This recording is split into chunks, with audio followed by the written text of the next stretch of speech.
Joey. Hey everybody. So we have an interesting episode today. Originally, Wei Chung and I, we walked into the office. We were all set to record today, and we had a very different topic in mind. A really interesting one that we're going to talk to you about in one of the next episodes here. But as we were getting ready, we were turning everything on. We were setting up with our new studio. Wei Chung, you mentioned that we're still missing part of it. Everything you guys can see is here in place, but behind the scenes, we're still waiting on iMac. We're still improving the layout that we have here. Right. And when we were talking about it, you mentioned, you asked me, have you heard about the power shortages in China? And I obviously hadn't. I asked you, I was like, no, I haven't. And I said, what does that have to do with our iMac? Like, we're talking about our missing computer. Right. And then you went on, you had a really interesting conversation with me. And then we decided that we thought, it was really insightful and kind of, in a lot of ways, it lets us know, what the ripple effects are, even though it's on the other side of the earth. Yeah, how is that going to affect us? And that's the interesting part, because I have a lot of people that come to me and ask me about the current economic status, right, because of my training and the business environment that I'm in. But people generally don't see the whole picture because they have limited information, right? So I think I'm in a very blessed situation here because I speak multiple languages, right? So I'm a native Mandarin Chinese speaker. And because of that, I'm blessed to have multiple sources of information. So usually I go to the Western media outlets. I don't get to see the whole picture because the Western, especially the U.S. media outlet, focuses, I think, too much on the domestic end of things.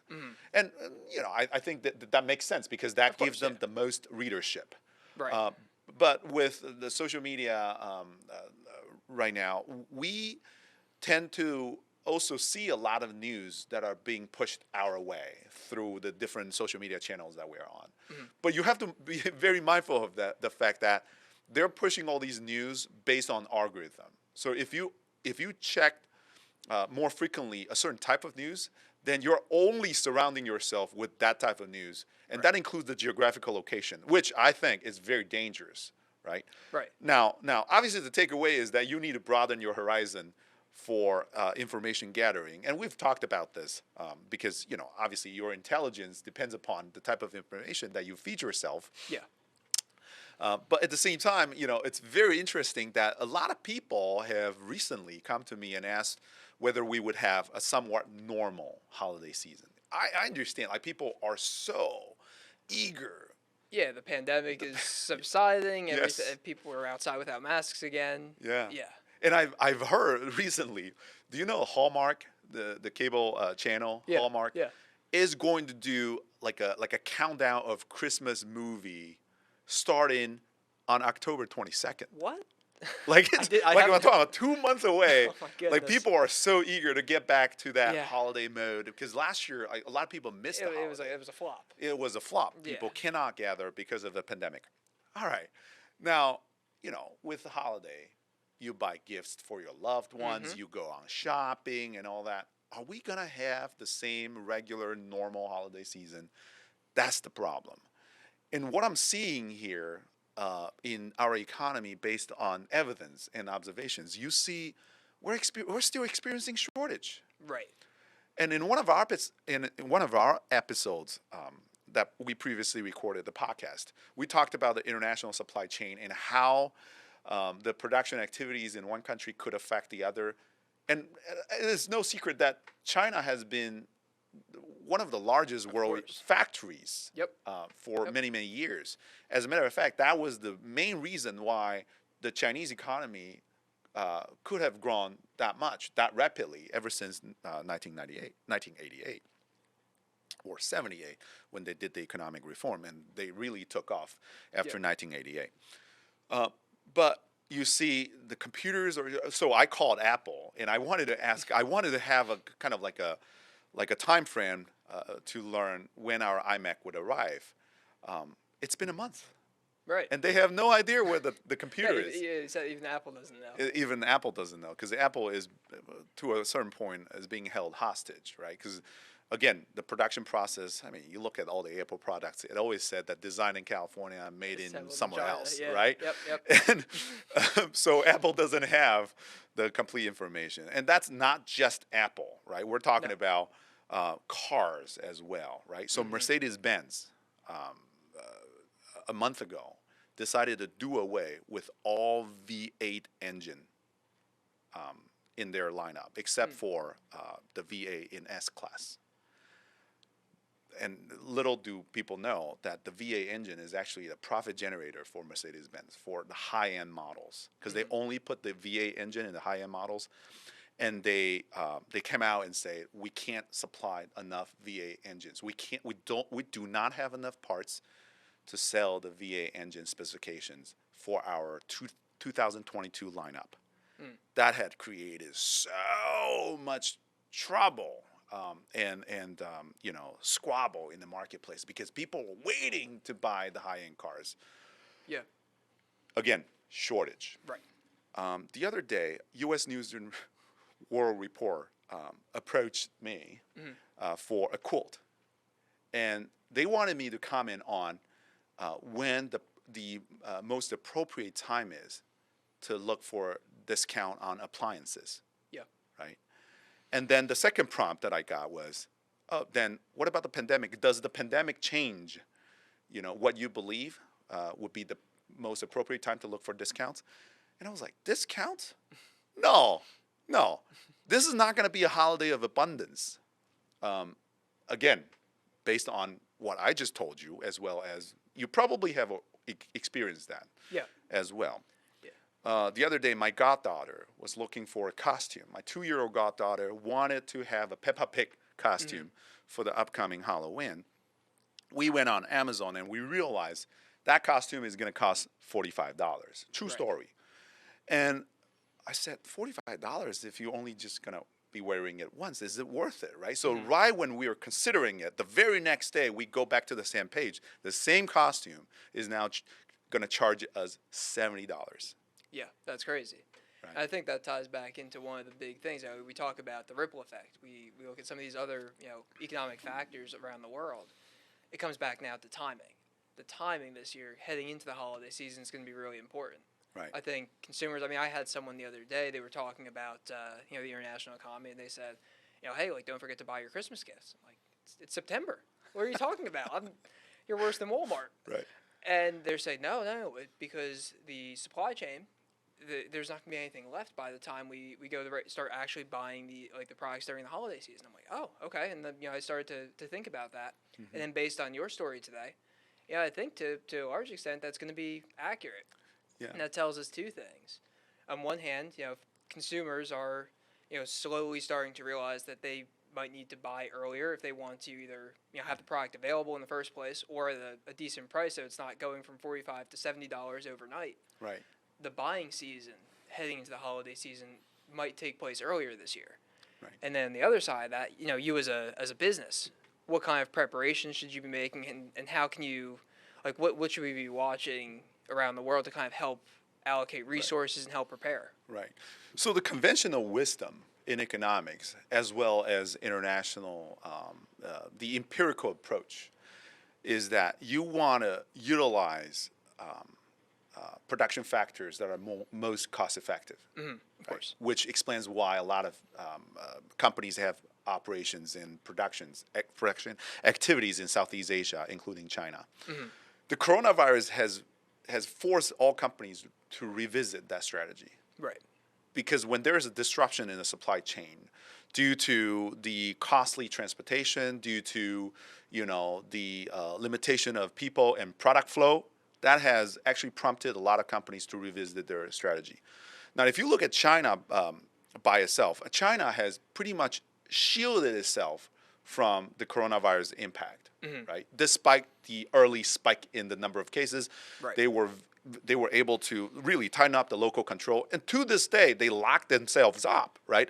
Even if you're a native Chinese, you want to go back, you're not guaranteed that you could get on the plane and go back. And even if you get to go back, there is a 2 to 3 weeks quarantine period that you have to go through, right? So China's strategy dealing with coronavirus is very different from other countries. Oh, yeah. Just a few weeks ago, they discovered just one confirmed case in one of the largest cities in the northeast of China. They locked the entire city down. And I was thinking to myself, had we been doing the same thing here in the United States, no city would ever be able to open. No. right? That's So crazy. that's a very different strategy. Yeah. I'm not trying to comment on whether the merits or disadvantage of that strategy. That is a strategy, and they've been adhering Right. to that strategy. But the problem with that strategy is that you're further limiting the people and product flow, right? Right. Which prompted at the time a lot of companies moving their operations and production activities away from China to Southeast Asia. And now the story switched because the Southeast Asia, including Vietnam and Indonesia, they're still suffering very much by the pandemic, right? So some of the companies trying to, move the production activities back to China because China, at least, the factories and people are resuming normal lives and all that, you could, Right. go on and resume the production activities. And now there is another danger because how often can you switch back and forth the production activities among, across different regions? It's costly, Oh yeah. right? So, like I said, And it's time cost too. time more, cost more too. shortage to delivery. right? And we talked about how it's not like a light switch where you could just turn it on and off. I mean, the moving of Yep. machines and the training of personnel, it all takes time and it's very costly. Right. So I've seen some companies are doing away from the conventional wisdom because the underlying risk component is too high. And they are now revisiting, perhaps we should make everything locally, right? And that idea goes directly against the international economic principle that is Right. you want to leverage the most cost-effective way to produce or to organize your supply chain. Right. Right? Right. But because of this pandemic, now people are evaluating risk from a very different perspective.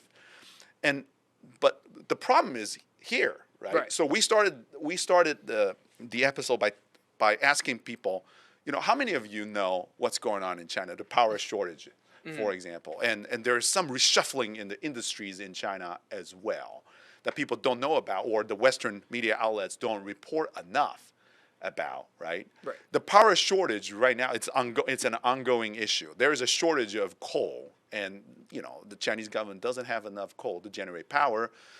Part of it is environmental concern, right? China has actually made a commitment that by the year of 2030, they want to achieve the highest coal usage, and then after 2030. After it peaks, by 2050, they wanted to completely do away from coal, right? That's a very noble goal, right? So what's happening right now is the shortage right now caused by the principle that they wanted to diminish the use of coal? I don't think so. There's simply a shortage, right? Right. So we've already seen the Chinese state media outlet that came out and explained, stop all these conspiracy theories. We just do not have enough coal Right. to burn. And mind you, we're just in the middle of fall, right? Yeah. When winter comes, especially the north, Yeah. The consumption's going to be. the northern part of significantly China, lower. I mean, they need heat. Right. So what do? Right? Now, that has a huge implication on the rest of the world because the power shortage has already caused the shutdown of many, many, many factories, Right. which would contribute to the holiday season, to the production activities that'll benefit the American customers for the upcoming holiday season. Yeah. That is really alarming. Yeah. And I think like when you get away from the most efficient process, the people that feel it, of course, are going to be both the businesses and the consumers. But when those product costs go up, Right. there's fewer gifts being bought, and so as a business, again, all of this eventually ripples out, and it impacts your bottom line. It affects your ability to find new customers, even during what may be for a lot of companies the busiest time of the year. There's still there are new challenges this Yeah, year. absolutely, absolutely. If we're talking about like hard goods, I mean, there Right. are data and numbers available for you to check, right? There are certain types of goods that we import from Southeast Asia the most. And unfortunately, you can't do away with those. Right. right? We're Right. talking about shoes, toys, you know, clothes, computers, chips, parts, everything, Right. right? And we can't do away with them. So, in reviewing the supply chain, how would that affect the business owners here in the United States? In reviewing your business operation, do you have the component built in that'll gatekeep and safeguard your own production process? The answer is probably not, because not only we oftentimes overlook the importance of having that planning process, we have a lag in Right. understanding what's going on as explained. Right. By the time we feel it, it's probably too late. Too late. And so when I got that prompt from U.S. News and World Report, and I was like, okay, I'm already seeing this in the market, and I have this misperception, thinking that everybody is on the same page as I do, and then I turn out, well, no, because You read it from a different. right, because Yeah. seemingly I have this informational advantage because I've seen it, and not only I've experienced it, I've seen it, and I was able to deduct what's going to happen. But what about the business owners? What about the implication on even money, for example? Yeah. So if we analyze it from a different angle, because of all these stimulus policies that we've had since the beginning of the pandemic, the U.S. dollars were relatively weak compared to other currencies against Eastern countries, Asian countries. But right now, U.S. dollars have been holding pretty steady, right? And so we increase all this money supply, but U.S. dollars are still being valued. Right. And so the purchasing power is still there because we could buy, but we got nothing to buy. When you have nothing to buy, what's going on? Right. How do Right. we make sense of it, right? People don't understand how much money other people are making, right? Because when we talk about international supply chain, what is this so beneficial and so profitable or lucrative that people want to really source foreign production to add to their business model? So this is a true story, right? So this is a very interesting guy on the internet that try to understand why hydro flasks, water bottles are so expensive. Because you go to Dick's Sporting Goods, on average it's like what, $45 that you have to spend to get a hydro flask. So this guy is on a mission, right? And I think Hydro Flask is a Portland-based company. So this guy went to the database, Trade Bureau database, to find out the manifest of where the Portland-based company imported from. Right. So on that manifest, it showed there is a Shanghai-based company. This guy, again, was on the mission, went all the way to Shanghai, Shanghai's database or whatever.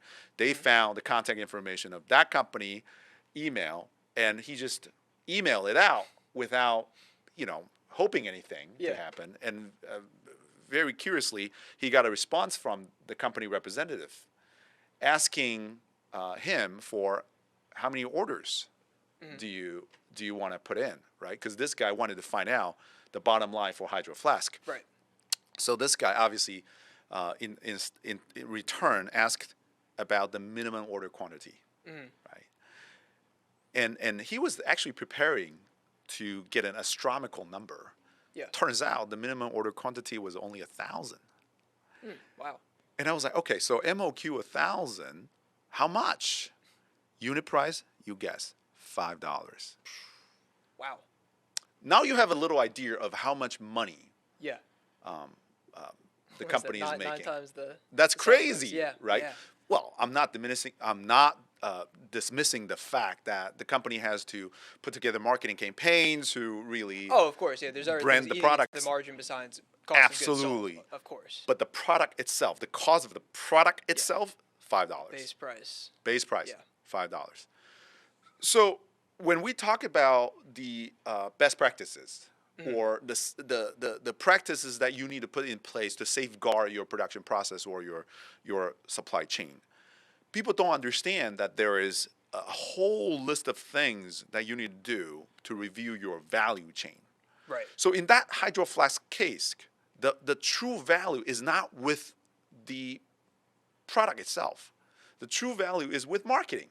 Because at the end of the day, people hype about Hydro Flask is, they hype about the logo. Right. Right? Right. But, for the logo to carry that much value, there is a lot going on behind the scene to make sure that people understand what the logo stands for. It's like Yeti, the same thing, the branding, right? It's Coca-Cola. It's the same idea, right?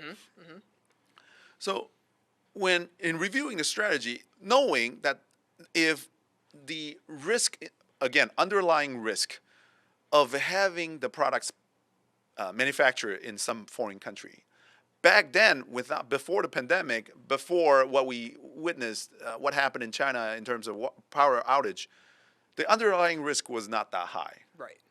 That gives you that much edge in exploiting the market, right? Because that gives you what, $40 in profit, in revenue, to organize your marketing effort and your operations here in the United States.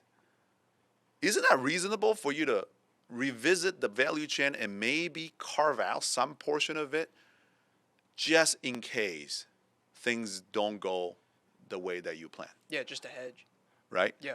So I've seen a lot of people, a lot of companies that try to, for example, move their production activities to Mexico, in the middle of the pandemic. And I've also seen people that are trying to rearrange their supply chain so that it covers more geographical locations. Right. It's 100% painful because when you have to move, especially hard production process around, it takes a whole lot. Not only you have to have a whole understanding of the government regulations in different jurisdictions, you also have to deploy people. You have to leverage the personnel resources in different jurisdictions. That actually give you a lot of more risk exposure. But especially in the post-pandemic moment, this is, I think, the right time to think about supply chain and your value chain, right? I think people get comfortable with what they can do, and they forget about the safeguard practices. Yeah. So where would you start? I would actually take a hard look in the current process and identify which component carries the most value. Right. Right. And we talked about the marketing value of Hydro Flask. Right. So when you say component, you're talking about brand versus materials versus like all components of the offering. Exactly. Okay. Exactly. Yep. Yep. And there's a mixed match strategy that you could take. One could take two, right? If you could identify two production sites rather than just holding on to one, that gives you that much more coverage. Right. At the same time, right? Because marketing can be done anywhere, but production probably cannot. Right? Can you identify comparable production site that gives you comparable quality? I'm not asking a rhetorical question because you really need to study and research. Yeah. If the quality of that one manufacturer, if that is the single most defining characteristic, then maybe that's a lot more challenging. Maybe the component that needs to be adjusted is elsewhere. Right. Same thing with Under Armour. I realize I'm wearing an Under Armour shirt. This polyester is not a patented material, right? You study Under Armour's supply chain. They produce shirts everywhere. Well, not in the United States. They're headquartered in Baltimore, but they wouldn't want to produce things in the United States simply because it's too expensive. It doesn't make any sense. But again, this is light too. You could easily, the shipping cost is not going to be that much compared to like sheet metals, for example. But I think in a post-pandemic moment when conventional wisdom is being challenged, people are trying to understand, maybe I'd be better off producing some of the things domestically to avoid that risk. That should be done. That can be done, or at the very least, that option should be surveyed and understood, right? Right. And I'm not seeing a whole lot of that. But I'll tell you what I'm seeing on the horizon. What's going to happen is probably when the shortage becomes imminent for the holiday shopping season, you will have more and more suppliers that try to review their production strategy or that they will try to review their supply chain and value chain strategy And maybe we'll see some of the activities that are being brought back to the United States, right? Again, it's a mix and match strategy. I'm not saying that you should completely do away. I mean, if you completely do away with one strategy, you're falling into the old trap again. Yeah, it's just with a new strategy. Yeah. So talking about strategy, I mean, this is what we do. What we can help is to give you a holistic look of the market, right? We provide you with the market intelligence. We give you the coverage of what needs to be done based on our observations and based on the different types of clients and industries that we've been working with. And then we could kind of foresee what's down the road, what's going to happen, right?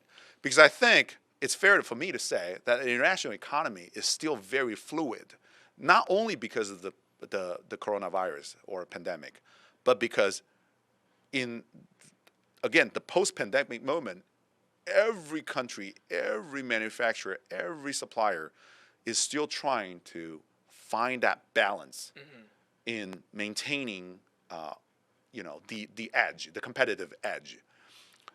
And quite honestly, I think the competitive edge of certain companies are diminishing pretty quickly because the old conventional wisdom might not persist. Right. Right. So, as always, if you want to have a chance to, just have a conversation with Wei Chung and I, learn a little bit more, and kind of share your business and kind of kick off that conversation, we always include our link in the podcast and video description wherever you're listening or watching us. And we hope to hear from you and hope you got some value out of this episode. Thank you. Bye.